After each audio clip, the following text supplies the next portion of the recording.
എല്ലാവർക്കും നമസ്കാരം. ഞാൻ സരിതാ മഹേശ്വരൻ. ഇന്ന് ശ്രീകൃഷ്ണവിലാസ മഹാകാവ്യത്തിൻ്റെ 11ാമത്തെ സർഗത്തിലെ 85, 86, 87 എന്നീ 3 ശ്ലോകങ്ങൾ നമുക്ക് പഠിക്കാം. 3 ശ്ലോകങ്ങളിലും അനുഷ്ഠുപവൃത്തമാണുള്ളത്. ഇവിടെ ശ്രീകൃഷ്ണനും സത്യയും അർജുനനുമൊക്കെ കൂടിയുള്ള സൈന്യം തിരിച്ച് ദ്വാരകയിലേക്ക് വരണതായിട്ടാണ് പറഞ്ഞത്. കൂടെ വരാൻ താല്പര്യമുണ്ടായിരുന്നുവെങ്കിലും നഗ്നജിത്തിനെ, തൻ്റെ ശ്വശുരനെ ശ്രീകൃഷ്ണൻ തിരിച്ച് കോസലത്തിലേക്ക് പറഞ്ഞയച്ചു എന്നാണ് കഴിഞ്ഞ ദിവസം പറഞ്ഞ് നിർത്തിയത്. രണ്ടുപേരും തിരിഞ്ഞു നോക്കിയാണ് യാത്ര തുടർന്നത് എന്ന് പറഞ്ഞു. ഇനി എന്താണ് സംഭവിക്കുന്നത് എന്നുള്ളതാണ്. അത് മറ്റ് ഗ്രന്ഥങ്ങളിലൊന്നും പുരാണങ്ങളിലൊന്നും കാണാത്തതാണ്. കവിയുടെ കപോലകൽപ്പിതമായിട്ടുള്ള ഭാവനകളാണ്. നമുക്ക് ആദ്യം 85ാമത്തെ ശ്ലോകം നോക്കാം. പ്രവിഷ്ടേ നഗരീം തസ്മിൻ നഭോ മധ്യഗതേ രവൗ വിസൃഷ്ടേ കടകേ തസ്മിൻ ജജ്ഞേ കളകളോ മഹാൻ. ആദ്യം പദച്ഛേദം പറയാം.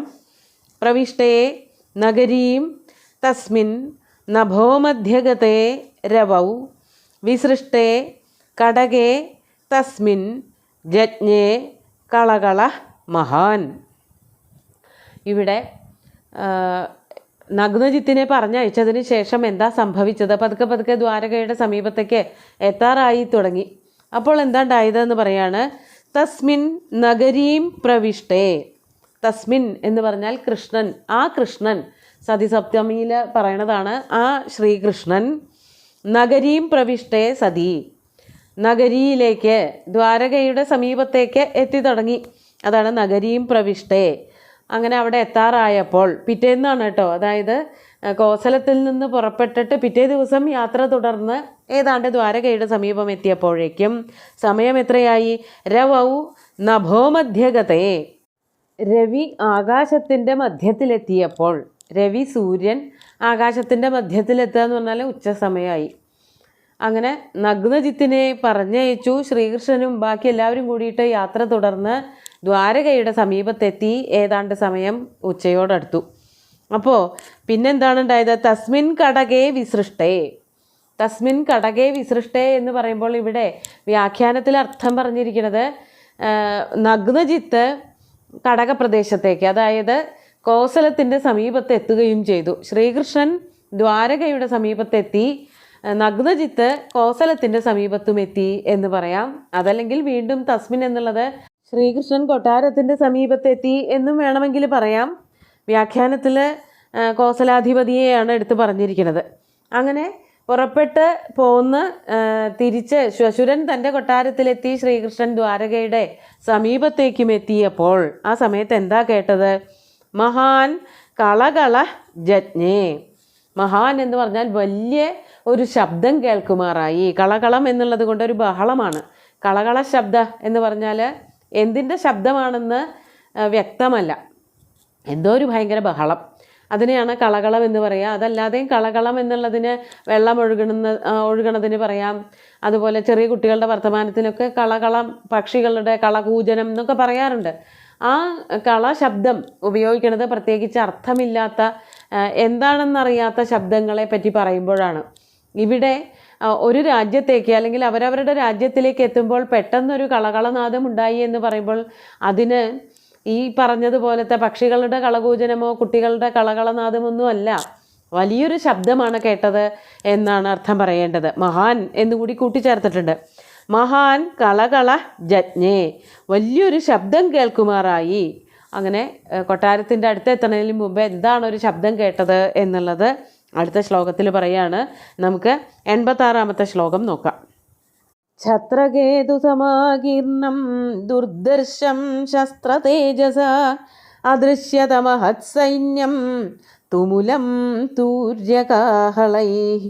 പദച്ഛേദം പറയാം. ഛത്രകേതു സമാകീർണം ദുർദർശം ശസ്ത്രതേജസ അദൃശ്യത മഹത് സൈന്യം തുമുലം തൂര്യകാഹളൈ. ഇവിടെ മഹത് സൈന്യം എന്നുള്ള ദിക്കിൽ മാത്രമേ പദച്ഛേദം പറയാനുള്ളൂ. എന്താണ് കണ്ടത്, അല്ലെങ്കിൽ അവിടെ എവിടെ നിന്നാണ് ഈ ശബ്ദമുണ്ടായത് എന്നാണ് കവി വർണ്ണിക്കുന്നത്. ഛത്രകേതു സമാകീർണം. ഛത്രം എന്ന് പറഞ്ഞാൽ കുടയാണ്. രാജാക്കന്മാരുടെ കുടയ്ക്ക് വെൺകൊറ്റക്കുട എന്ന് പറയും, ശ്വേതഛത്രം. അപ്പോൾ വെൺകൊറ്റക്കുടകളും അതുപോലെ തന്നെ കേതു കൊടിയാണ്. വെൺകൊറ്റക്കുടകളും കേതുക്കളും അതായത് കൊടികളും നിറയെ വീശിക്കൊണ്ടിരിക്കുന്നത്, അതായത് ഏതൊക്കെയോ രാജാക്കന്മാർ വരണതാണ്. കുടകളുടെ ഒരു നിര തന്നെ കാണാനുണ്ട്, അതുപോലെ തന്നെ കൊടികളുടെ നിരയും കാണാനുണ്ട്. ഛത്ര കേതു സമാകീർണം. സമാകീർണം എന്ന് പറഞ്ഞാൽ വ്യാപ്തം, സകലത്ര വ്യാപിച്ച്. ദൂരെ നിന്ന് നോക്കുമ്പോൾ ഇത് മാത്രമേ കാണാനുള്ളൂ. കുറേ അധികം വെൺകൊറ്റക്കുടകളുണ്ട്, അനവധി കൊടികളുമുണ്ട്, അതൊക്കെ കാണാൻ പറ്റി. പിന്നെ അതുപോലെ തന്നെ ശസ്ത്രതേജസാ ദുർദർശം. കാണാൻ പറ്റണില്ല, അല്ലെങ്കിൽ നോക്കാൻ പറ്റണില്ല. കാണാൻ പറ്റണില്ല എന്നുള്ളത് അല്ല ഉദ്ദേശിക്കുന്നത്, ഇപ്പുറത്ത് നിന്ന് അങ്ങോട്ട് നോക്കുമ്പോൾ കാണാനേ പറ്റണില്ല. എന്തുകൊണ്ടാണ് കാണാൻ പറ്റാത്തത്, ആരാ നിൽക്കണതെന്ന് കാണാൻ പറ്റാത്തത് എന്നാണെങ്കിൽ, ശസ്ത്രതേജസ, ശസ്ത്രങ്ങൾ, ആയുധങ്ങൾ ഒളിമിന്നുന്നത് കൊണ്ട് കണ്ണഞ്ചിപ്പിക്കുന്നൊരു പ്രകാശം മറുപക്ഷത്ത് നിന്ന് അപ്പുറത്ത് നിന്ന് ഉണ്ടാകുന്നുണ്ട്. അതുകൊണ്ട് ആരാണ് അവിടെ നിൽക്കണത് എന്നുള്ളത് പോലും കാണാൻ പറ്റാത്ത വിധത്തിൽ അത്രയ്ക്കധികം വാളായാലും അമ്പുകളായാലും അതുപോലെ തന്നെ ഗദയായാലും ഇതിൻ്റെയൊക്കെ കാന്തി ചിതറുന്നത് കൊണ്ട് കാണാൻ പറ്റാതെ, അപ്പുറത്ത് ആരാണ് നിൽക്കണതെന്നുള്ളത് വ്യക്തമാകാൻ പറ്റാതെ വന്നു. അതാണ് ശസ്ത്രതേജസാ ദുർദർശം എന്ന് പറഞ്ഞത്. മാത്രമല്ല തൂര്യകാഹളൈഹി തുമുലം. തൂര്യങ്ങളെ കൊണ്ടും കാഹളങ്ങളെ കൊണ്ടും, തൂര്യങ്ങളെന്ന് പറഞ്ഞാൽ അടിച്ചു വായിക്കുന്നതായിട്ടുള്ള പെരുമ്പറ പോലെയുള്ള വാദ്യങ്ങൾ, അതിൽ അടിച്ച് ഉറക്കെ ഒച്ചയുണ്ടാക്കിക്കൊണ്ടിരിക്കുന്നുണ്ട്. അതുപോലെ തന്നെ കാഹളം ഊതുന്നുണ്ട്, കാഹളം കുഴൽ പോലെയുള്ള അങ്ങനെയുള്ള ശബ്ദവാദ്യങ്ങൾ, അതും ഉറക്കെ വിളിക്കുന്നുണ്ട്.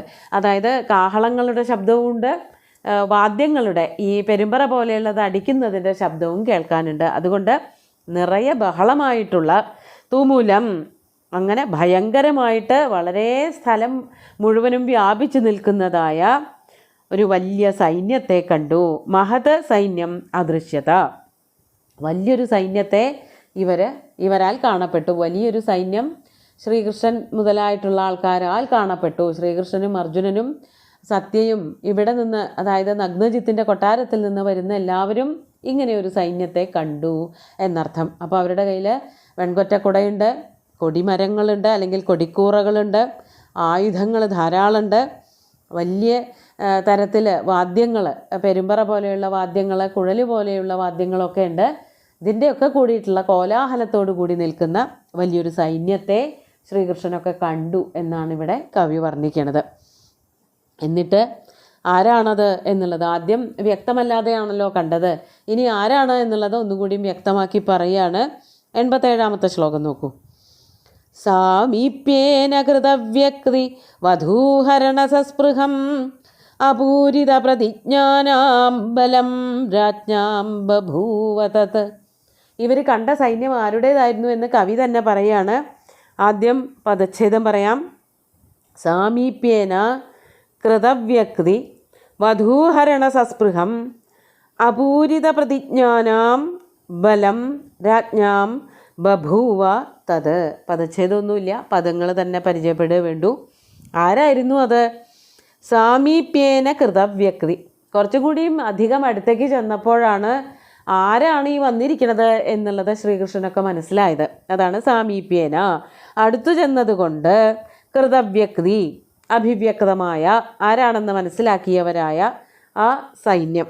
അവരാരായിരുന്നു? വധൂഹരണ സസ്പൃഹം. വധൂഹരണം എന്ന് പറഞ്ഞാൽ വധുവിനെ, സത്യയെ അപഹരിച്ചു കൊണ്ടുപോകാൻ താല്പര്യമുള്ള കുറേ രാജാക്കന്മാർ. ഈ സത്യയെ അപഹരിച്ചു കൊണ്ടുപോകാൻ താല്പര്യമുള്ളവരാരായിരുന്നു എന്ന് പിന്നെയും ഒന്നുകൂടി എടുത്തു പറയാണ്. അപൂരിത പ്രതിജ്ഞാനാം രാജ്ഞാം തത് ബലം. അപൂരിത പ്രതിജ്ഞന്മാർ. പ്രതിജ്ഞ എന്ന് പറഞ്ഞാൽ സത്യം ചെയ്തവർ. എന്തായിരുന്നു സത്യം ചെയ്തത്? ആരായിരുന്നു സത്യം ചെയ്തത്? അയോധ്യയിൽ അല്ലെങ്കിൽ കോസലത്തിൽ ഇങ്ങനെ ഒരു രാജകുമാരി ഉണ്ടെന്ന് കേട്ടിട്ട് അവിടെ ചെന്ന് വിവാഹം കഴിക്കണമെന്ന് വിചാരിച്ച രാജാക്കന്മാർ, അവർ പ്രതിജ്ഞ ചെയ്തത് കാളകളെ കെട്ടിയിട്ട് ഉടനെ തന്നെ സത്യയെ വിവാഹം കഴിക്കാം എന്നാണ്. അങ്ങനെ പ്രതിജ്ഞയൊക്കെ ചെയ്ത് പുറപ്പെട്ടിട്ടും കാളകളെ കെട്ടാൻ പറ്റാതെ വന്ന കുറേ രാജാക്കന്മാരുണ്ടല്ലോ, ശിശുപാല പ്രമുഖന്മാർ. അവർ കുറേ പേരൊക്കെ കാളയുടെ ചവിട്ട് കിട്ടി ഓടി എന്നൊക്കെ പറയുണ്ടായി. അല്ലാതെ തോറ്റു പിന്മാറി നാണം കെട്ടുപോയി എന്നുള്ള കഥകളൊക്കെ അവിടെ പറഞ്ഞു. അങ്ങനെയുള്ള രാജാക്കന്മാരുടെ ഒരു സൈന്യമായിരുന്നു അത്. അതാണ് അപൂരിത പ്രതിജ്ഞാനം. പ്രതിജ്ഞ നിർവഹിക്കാൻ പറ്റാത്തവരായിട്ടുള്ള രാജ്ഞാം തദബലം, ആ രാജാക്കന്മാരുടെ സൈന്യമായിരുന്നു ശ്രീകൃഷ്ണൻ്റെയൊക്കെ മുമ്പിൽ അണിനിരന്നത്, അവരായിരുന്നു വന്നത്. അതാണ് തദ്ബലം ബഭൂവ, രാജാക്കന്മാരും അവരുടെ സൈന്യങ്ങളും ശ്രീകൃഷ്ണൻ്റെ മുമ്പിൽ അല്ലെങ്കിൽ അർജുനൻ്റെയും സത്യയുടെയൊക്കെ മുമ്പിലായിട്ട് അണിനിരന്നു എന്നാണ് കവി പറയണത്. ഇനി ഇവിടെ ഒരു യുദ്ധം വരാൻ പോകുന്നുണ്ട്. അവിടെയാണ് അർജുനന് ചെയ്യാനൊക്കെ ഉള്ളത്. അതിനു വേണ്ടിയിട്ടാവണം അർജുനൻ നേരത്തെ കാലത്തെ ശ്രീകൃഷ്ണൻ്റെ കൂടെ കൂടിയെന്ന് കവി വർണ്ണിച്ചത്. നമുക്ക് 3 ശ്ലോകങ്ങളും ഒന്നുകൂടി ചൊല്ലി നോക്കാം. പ്രവിഷ്ടേ നഗരീം തസ്മിൻ നഭോ മധ്യഗതേ രവൗ വിസൃഷ്ടേ കടകേ തസ്മിൻ ജജ്ഞേ കളകളോ മഹാൻ ഛത്രകേതു സമാകീർണം ദുർദർശം ശസ്ത്രതേജസ അദൃശ്യത മഹത്സൈന്യം തുമുലം തൂര്യകാഹളൈ സാമീപ്യേന കൃതവ്യക്തി വധൂഹരണ സസ്പൃഹം അപൂരിത പ്രതിജ്ഞാനാം ബലം രാജ്ഞാം ബഭൂവ തത്. അങ്ങനെ സൈന്യം യുദ്ധത്തിനായിട്ട് ശ്രീകൃഷ്ണനുമായിട്ട് യുദ്ധം പ്രഖ്യാപിച്ചുകൊണ്ട് മുമ്പിൽ വന്ന് നിൽക്കുകയാണ്. ഇനി എന്തൊക്കെയാണ് ഉണ്ടാവാൻ പോണത് എന്നുള്ളത് അടുത്ത ദിവസം കാണാം. സുന്ദരമായിട്ടുള്ള 3 ശ്ലോകങ്ങളും ഭഗവാന്റെ കാൽക്കൽ അർപ്പിച്ചുകൊണ്ട് ഗുരുവായൂരപ്പനെ സാഷ്ടാംഗം നമസ്കരിച്ചുകൊണ്ട് എല്ലാവർക്കും ശുഭദിനം നേർന്നു നിർത്തട്ടെ. നന്ദി.